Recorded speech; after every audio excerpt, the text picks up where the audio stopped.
I just want to know what it is.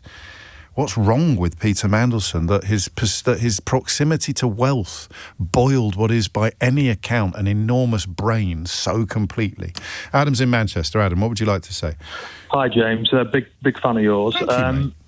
I think first of all, it's important to get this across, and because I often have this conversation with myself, you're never ever going to be able to get into the head of somebody that would do something like this, just as much as I can. So all you can try and do is try and make logic of the mess that you've got in front of you. So we're never gonna know the answer. But I just think that people in a position, or not all people, I want to make this clear, not all people, of course, and not all rich, but it ultimately boils down to a need of power and control, entitlement and narcissism. So they've already got, there's nothing else that they can, all the things that we're taught as, when we're young to aspire to, sort of wealth, status, power, they've got all of those things. And I truly believe that it's just the next thing to make them feel that they're still achieving something that most normal people will never and wouldn't ever want to achieve. What's really interesting, maybe my memory's been working overtime already this morning, and I can't remember where I saw this, but someone pointed out that very few people start off like this. It's why I'm sometimes a little bit wary of labels like narcissist. Some of these are diagnosable conditions, aren't they? Some pathologies are on the list, but it's sort of, that line, absolute power corrupts, power corrupts and absolute power corrupts absolutely. I think that the closer you get to the sun sometimes, the more likely your wings are to melt. I just think that if you're in these circles, the thing is, a lot of these Mandelson, you mentioned Andrew Tate, Donald Trump, love them or loathe them. They have different brains to a normal person before any scandal. I disagree. I think they've been created by circumstance. This is the whole bedrock of therapy, which spoiler alert, which really works if you're lucky. Yeah, but I understand that, but what I'm saying is they've got they're wired in a certain way to get whatever they want at whatever cost, and I just think that this really does boil down to the dehumanization of people. Yeah. Power. That's part of. I mean, you're taking.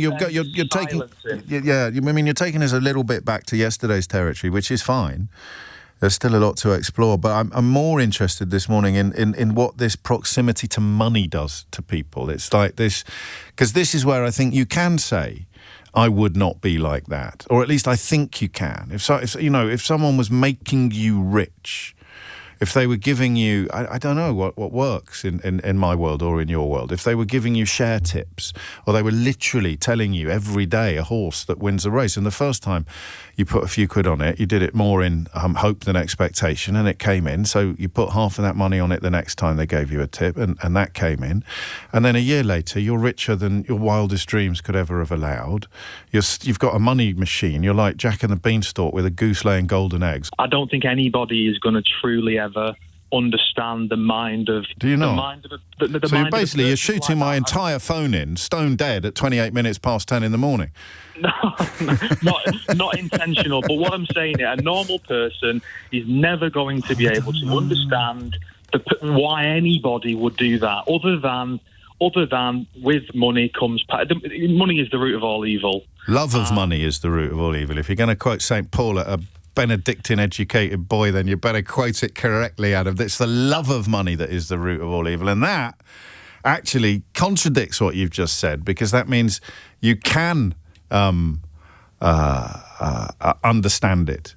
St. Paul provided a template by which we understand lots of people's behaviour going back, in this case, millennia. So I think what you're saying is that you and I will never feel whatever it is that drove him.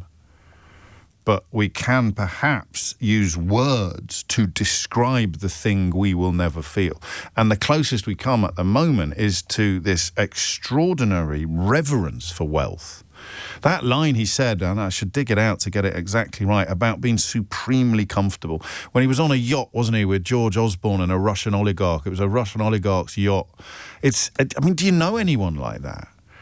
It's that idea that you turn off your brain, you turn off your conscience, you turn off your moral compass, you turn off your instincts, you turn off everything when you are in the presence of enormous wealth. Why? I think we can get our heads around this. I think it's a lot easier to get our heads around this than it is to get our heads around all the other stuff in the Epstein files. After the last scandal, the one that saw him removed from the embassy in Washington, he was still popping around to George Osborne's for dinner. But he was asked by the interviewer here why he didn't decide to spend the rest of his life, if you like, in obscurity, or why he wouldn't hide under a rock. His response is, listen to this, hiding under a rock, this is Peter Mandelson talking, hiding under a rock would be a disproportionate response to a handful of misguided historical emails, which I deeply regret sending. If it hadn't been for the emails, I'd still be in Washington. Emails sent all those years ago didn't change the relationship that I had with this monster. And he claims later that he'd forgotten about the emails that he'd sent. And then he says, a friend has said to me, remember, tough times don't last, tough people do.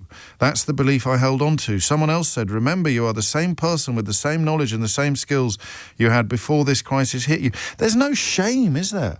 Is that the word? Is that the thing that's missing? But I am, and perhaps it's a peculiar interest of mine more than it is of yours, I am interested in what this wealth does, this proximity to wealth. I've got two Mandelson stories of my own. They're not particularly great. One shows you just how intrinsic he was to the New Labour success, but it's not an anecdote because I was told it by one of the people in the room where it happens. But well, it is an anecdote, but it's not third, fourth, or fifth hand. It's very good quality second-hand anecdote, and it was Steve Coogan who told me actually, who was interviewing Tony Blair on stage at a Labour Party event. I can't remember whether he was doing it in character as Alan Partridge or not, but the three of them are backstage before they go onto the stage. And Mandelson says to Blair, well, when you get out there onto the stage, before you sit down, take your jacket off and roll your sleeves up. And Coogan thought he was joking because, that is micromanagement on a fairly ridiculous scale.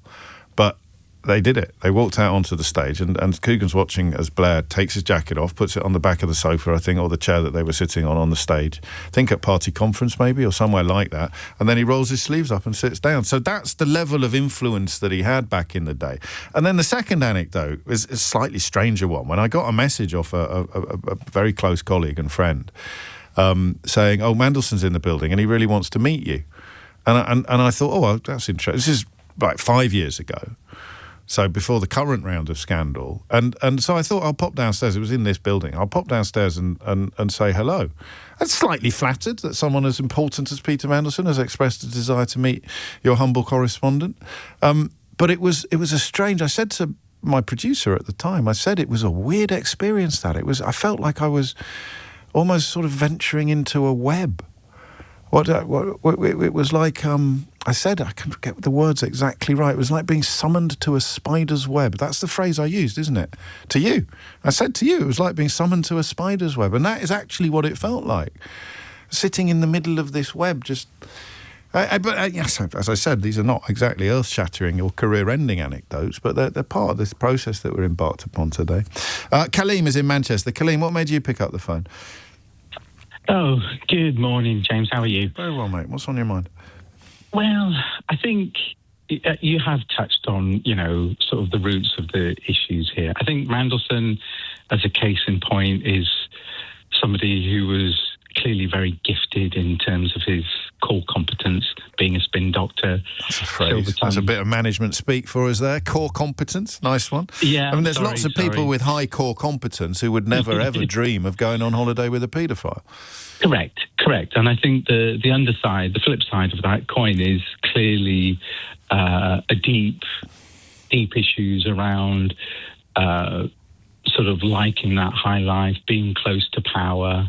And I think the issue is that, him and like anyone else, we are all corruptible, flawed beings. It's funny that you're probably going to be the last caller this hour, but the first caller said the opposite. So that we couldn't happen to all of us. I think I'm a bit closer to you on this. I think we could. You give somebody $1 billion. Yeah. Right, and then put them in a position where, you know, they sort of completely become sort of almost untouchable and become a celebrity. You know, we only need to look at sort of all the young footballers, all sorts of people who come into great wealth who then go off the tracks. Yeah, it can happen to any of us. The other issue here, so obviously great money and sort of access to power is highly corruptible. I think the other issue, the bigger point is that the more powerful you are, the more open to questioning and transparency is needed. It doesn't apply to the likes of us. That's why the Fitzgerald quote is so powerful. They think deep in their hearts that they are better than we are. Mandelson wasn't born rich, but but it's not just the money that hypnotizes him. It's also this view of the world. It's not just the money that you're fetishizing or being reverential towards. Although that's part of it. It's also this mindset that comes with great wealth. This belief that great wealth proves you're a better person. You are a superior human being. You must be, because you've got so much more money than everybody else. I want a little bit of that pie, please. There were experiments done where two people were playing Monopoly. One person was given more money, more rolls of the dice, yeah, and within 30 minutes, that person was convinced they were a better player. This is my favourite line about being born 3-0 up and thinking you've scored a hat-trick, or to give it its American provenance, to be born on third base and you think you've scored a triple, and it goes with it, doesn't it? But you see, Peter Mandelson probably was cleverer than everyone he ever met as a kid. You know, exactly, he probably was the clever. And what's the point of being this clever if I'm not also rich?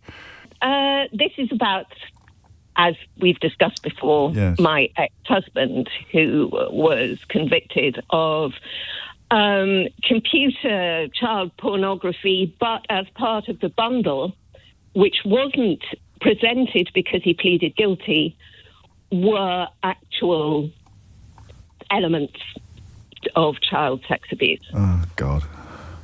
So because he pleaded guilty, those things were never brought to light, but they are part of the public record if anybody wanted to look at them. Right.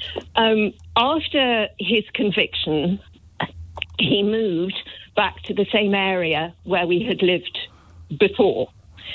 And I found out that he was still meeting with friends that he'd known before. He was still taking part in social activities with those same people from beforehand. And then I found that he had become a trustee of a particular charity. Now, if you are on the sex offenders register, or if you have ever been on the sex offenders register, and you are still not completely out of it, yes, you know, it can last 10 years, 15 years, whatever, that's breaking the law. So I called his probation officer. Right. And I said, la, do you know that? And within a month, his name was no longer on. But this is extraordinary, isn't it? I mean, it's exactly in the same sort of ballpark as what we're discussing, because the word that is appearing in my mind in 20-foot high letters is plausibility. Yes. And you have to remember that he's your lovely researcher, whose name I can't remember, and I do apologise. Don't worry, nor can I. No, that's a joke. It's Amelia. Carry on. Sorry, Amelia. Said, was he charismatic? Is he charismatic? And I said, no. But he is absolutely a pillar of the community. Well, they often are. Well, yeah. Mine was a monk. I mean, the guy at my school was a monk, and the other one was a teacher. Yeah. Well, there you go. So it was very easy for him to wander around and say the right things, do the right things. And even during the trial, of course, trial period, people believed him. Of course, yeah. So, because the alternative is to recognise something about yourself that you don't want to recognise, which I remember when we spoke, for people who don't remember, I think you were putting together an invitation, were you, for a party, and you were on his computer. Right. You were on. Well, it was a fairly memorable story that you told me, Margaret. and you were on his computer and stumbled across the images, and at that point your world fell to pieces. But you behaved in a way I've never forgotten, in that you immediately, and once you kind of got your breath back, you immediately went to the authorities. It never crossed your mind to let him explain himself. But a lot of people, a lot of women and men perhaps, in exactly the same... there you go. So I always remember your story precisely because what you thought was obvious behaviour and absolutely unremarkable was both remarkable and not obvious, because of what you learned about yourself that day was that you had fallen for a paedophile, which is a terrible thing to learn about yourself. But you somehow, for some reason, the path was clear to you of what you must do and what you should do. But for other people, even with much lower associations, perhaps they maintain contact and keep up warm relations because they'd rather believe the thing that casts them in a better light. Mm-hmm. Which is that I didn't fall for the plausibility or the charisma or the authority, the social authority of a paedophile. I'm not that silly. So I'm going to pretend, or I'm going to convince myself he's innocent.